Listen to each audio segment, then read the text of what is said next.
दोस्तों, अगर आप भी हर समय चिंता में डूबे रहते हैं तो ये आपके लिए बहुत ही अच्छी स्टोरी है। इसे सुनकर आप चिंता मुक्त हो जाएंगे और पहले से अच्छा महसूस करेंगे। दोस्तों, बहुत समय पहले की बात है। हस्तिनापुर से दूर एक छोटा सा गांव था, शांत हरियाली से घिरा हुआ, परंतु अपनी कठिन परिस्थिति से जूझता हुआ।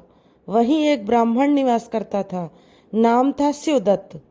उसके परिवार में पत्नी, एक पुत्र और एक कन्या थी। ब्राह्मण विद्वान था, वेद पुराण जानता था, भजन करता था, परंतु उसकी आर्थिक स्थिति बहुत दयनीय थी। शिवदत्त प्रतिदिन सुबह गंगा जल लाकर पूजा करता, तुलसी को अर्पण करता और गांव के कुछ लोगों को शिक्षा देकर थोड़ा बहुत अनाज अर्जित करता। परंतु धीरे धीरे गांव में धर्म कार्य कम होने लगे। लोग भौतिकता की ओर बढ़ चले। ब्राह्मण का कर्म शिथिल होने लगा। अब उसे चिंता सताने लगी। हे गोविंद, मैं तेरा भक्त हूँ, फिर भी मेरे घर में अन्न का अभाव है। मेरी बेटी के विवाह की आयु हो चली है, पर हाथ खाली है। मेरा पुत्र बीमार है, दवा के पैसे नहीं है। आखिर तुझ में और मुझ में संबंध कैसा है? हर रात वह चिंता में सोता और हर सुबह चिंता के साथ ही जागता। एक दिन वह ब्राह्मण अपने आंसुओं को रोक नहीं पाया। मंदिर में श्री कृष्ण की मूर्ति के सामने फूट फूट कर रो पड़ा। हे माधव, तू तो योग क्षेम वहाम्यहम कहता है कि अपने भक्त का बोझ तू स्वयं उठाता है, फिर मैं क्यों टूटा जा रहा हूँ? उस दिन रात कुछ अद्भुत हुआ। शिवदत्त को स्वप्न में एक दिव्य प्रकाश दिखाई दिया। उस प्रकाश में से एक मोहक स्वर निकला। चिंता क्यों करता है ब्राह्मण? मैं हूं तेरा सखा। एक यात्रा पर चल, उत्तर तुझे मिलेंगे। ब्राह्मण ने आंखें खोली। उसका हृदय कांप रहा था। उसने प्रण किया कि वह इस दिव्य संकेत को अनदेखा नहीं करेगा। अगले दिन वह घर वालों को आश्वस्त कर केवल एक माला और श्री कृष्ण की प्रतिमा अपने झोले में रख यात्रा पर निकल पड़ा, उस रहस्य की खोज में जो श्री कृष्ण ने उसे बताया।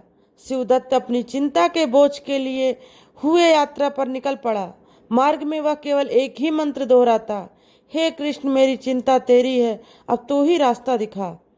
तीसरे दिन वह एक नगर पहुंचा, संपूर्णपुर। वहां एक राजा रुद्रसेन प्रसिद्ध था, शक्तिशाली, धनी, परंतु अत्यधिक चिंतित। शिवदत्त ने देखा, एक विशाल महल के बाहर सैनिक खड़े हैं। भीतर से शोकपूर्ण रुदन की ध्वनि आ रही है। उत्सुकतावश वह एक पुरोहित से पूछ बैठा, महाराज दुखी क्यों हैं? उनके पास सब कुछ है ना? पुरोहित बोला, हाँ ब्राह्मण देव, धन है, सोना है, पुत्र है, परंतु मन में चैन नहीं है। हर रोज नई चिंता उन्हें घेर लेती है। आज दुश्मनों का भय, कल ऋषियों की अवहेलना, फिर राज्य का लोभ, फिर मृत्यु का डर। शिवदत्त को राजा के पास ले जाया गया। महाराजा रुद्रसेन ने थके स्वर में पूछा, कौन हो तुम? शिवदत्त ने हाथ जोड़कर उत्तर दिया, मैं एक भिक्षुक नहीं, उत्तर का खोजी हूँ। मुझे बताया गया है कि आप सब कुछ होते हुए भी चैन से नहीं सोते। राजा मुस्कुराया, सही सुना, मेरे पास सब कुछ है, पर मन की शांति नहीं। हर रात्रि आंखों में अनगिनत आशंकाएं घूमती हैं। शिवदत्त ने पूछा, क्या आपने कभी चिंता को भगवान को अर्पित किया है? राजा ठहाका लगाते हुए बोला, मैंने सबको आदेश दिया है, पर भगवान को नहीं। चिंता तो सत्ता का हिस्सा है। शिवदत्त कुछ देर सोचता रहा और फिर बोला, महाराज, आप चिंतित हैं क्योंकि आप सोचते हैं कि आप ही सब नियंत्रित कर सकते हैं, परंतु यह सत्ता, ये जीवन किसी के अधीन है। मेरा मार्गदर्शक कहता है, जो चिंता करता है वह प्रभु की सत्ता में अविश्वास करता है। राजा कुछ सोच में डूब गया। यह बात उसके कानों से नहीं, उसकी आत्मा से टकराई। शिवदत्त वहां से आगे बढ़ गया। दूसरे गांव में उसे एक संत मिले, स्वामी निर्भय दास। गुफा के भीतर वे बैठे हुए भजन कर रहे थे। चिंता की कीजिए जो अनहोनी होए, चिंता का कीजिए जो अनहोनी होए। शिवदत्त ने प्रणाम किया और पूछा, स्वामी जी, क्या आपके पास कुछ भी नहीं है? स्वामी मुस्कुराए, हाँ, कुछ भी नहीं, सिवाय राम नाम के। और चिंता वो क्या होती है? संत हंसे, जिसका रखवाला जग का स्वामी हो उसे चिंता क्यों? शिवदत्त को यह अजीब लगा। पर जब भूख लगे, जब बीमारी हो तब? संत बोले, यदि राम ने भूख दी है तो वह रोटी भी देगा, यदि बीमारी दी है तो उससे सबक भी देगा, और अंततः अगर मृत्यु दी है तो वह मोक्ष भी देगा। फिर चिंता किस बात की? शिवदत्त का हृदय हिल गया। वह दूसरा दृष्टिकोण था, पूर्ण समर्पण। वह आगे बढ़ गया, मन में हल्की सी रोशनी लिए। अंतिम गांव में वह एक वृद्ध से मिला। झोपड़ी टूटी हुई थी, चूल्हा बुझा हुआ था, कपड़े फटे हुए थे, पर वह राम नाम जपते हुए तुलसी को जल दे रही थी। शिवदत्त ने पूछा, माता भोजन मिला? वृद्धा हंसी, नहीं बेटा, कल से कुछ नहीं खाया।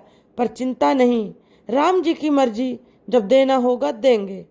शिवदत्त अवाक रह गया। आपको गुस्सा नहीं आता? उसने पूछा। वह बोली, अगर मैं चिंता करूं तो क्या रोटी आ जाएगी? नहीं, चिंता करूं या जप, दोनों में समय तो जाएगा ना। तो क्यों न राम को ही याद कर लूं? शिवदत्त की आंखों से आंसू गिर पड़े। वह सोचने लगा, ये क्या है जो इस वृद्धा के पास है, जो एक राजा के पास नहीं, और ये क्या है जो मुझसे छूट गया। उस रात शिवदत्त एक पीपल के नीचे बैठकर रो पड़ा। हे गोपाल, मैंने बहुत शिकायतें की, आज समझ में आया चिंता में तेरा अपमान है। तू तो कहता है तुम मुझ में चित्त लगाओ, मैं सब संभाल लूंगा, पर मैंने तो सारा बोझ अपने कंधों पर लाद रखा था। शिवदत्त की आंखें बंद हो गईं। स्वप्न में वही प्रकाश फिर प्रकट हुआ और श्री कृष्ण बोले, अब तू लौट चल ब्राह्मण, अब तुझ में विश्वास है, अब तू चिंता नहीं मेरा नाम लेगा, और अब तू मेरा नाम लेगा तो मैं तेरा काम करूंगा। शिवदत्त अब पहले जैसा नहीं रहा। अब वह हृदय से हल्का था, आंखों में तेज था और माथे पर एक नई शांति थी। उसने मन में एक बात गांठ बांध ली थी, मैं चिंता नहीं करूंगा, क्योंकि मेरी चिंता अब कृष्ण की है। वह चलते हुए श्री कृष्ण का नाम जपता रहा, गोविंद गोविंद। अब रास्ता कठिन नहीं लग रहा था, अब भूख में घबराहट नहीं और अंधेरे में भय नहीं। रास्ते में एक जंगल पड़ा, वहां रात हो चुकी थी और ब्राह्मण थक कर एक पेड़ के नीचे लेट गया। उसी समय एक डाकू गिरोह आया, जिसने उसे पकड़ लिया। कौन है तू? भिखारी जैसा दिखता है, जरूर कोई जासूस होगा। शिवदत्त ने कहा, मैं बस एक ब्राह्मण हूँ, साधारण सा। डाकुओं ने उसकी झोली की तलाशी ली। वहां केवल तुलसी की माला, एक श्री कृष्ण की मूर्ति और कुछ सूखे बेर निकले। डाकुओं का सरदार हंस पड़ा, अरे ये तो सचमुच दलिद्र है, चलो छोड़ दो इसे।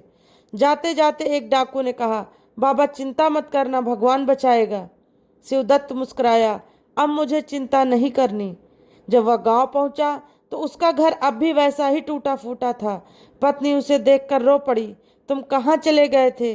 3 दिन तक कुछ नहीं खाया, बेटी की तबीयत बिगड़ गई, बेटे को बुखार है। शिवदत्त ने उसे रोका और सिर्फ कहा, अब कोई चिंता मत करना, कृष्ण आ रहे हैं। पत्नी हैरान, क्या मतलब?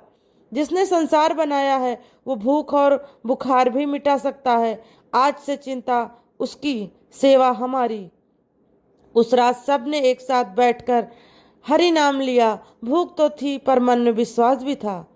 अगली सुबह गांव में एक रथ आया। रथ पर एक वाणिज्यिक व्यापारी था, सेठ हरिदास। वह बोला, मैं मार्ग भटक गया था। रात को सपने में एक दिव्य पुरुष ने कहा, जहाँ एक भूखा ब्राह्मण मेरा नाम लेकर सोता है, वहीं तू अन्न अर्पित कर। क्या यह घर उन्हीं का है? गांव वाले चकित। शिवदत्त की आंख भर आई।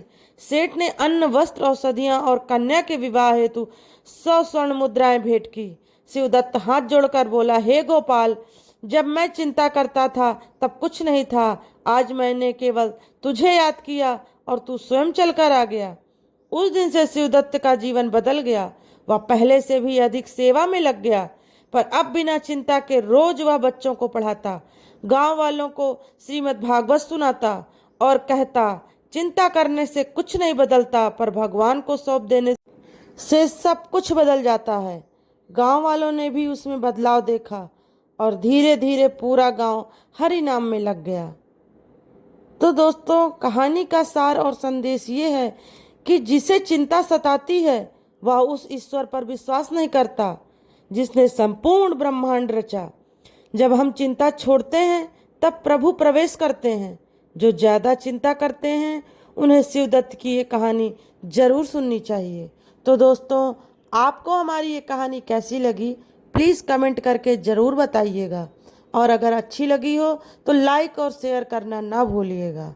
चैनल पर नए हो तो चैनल को सब्सक्राइब करिएगा। फिर मिलते हैं दोस्तों आपसे एक नई कहानी के साथ।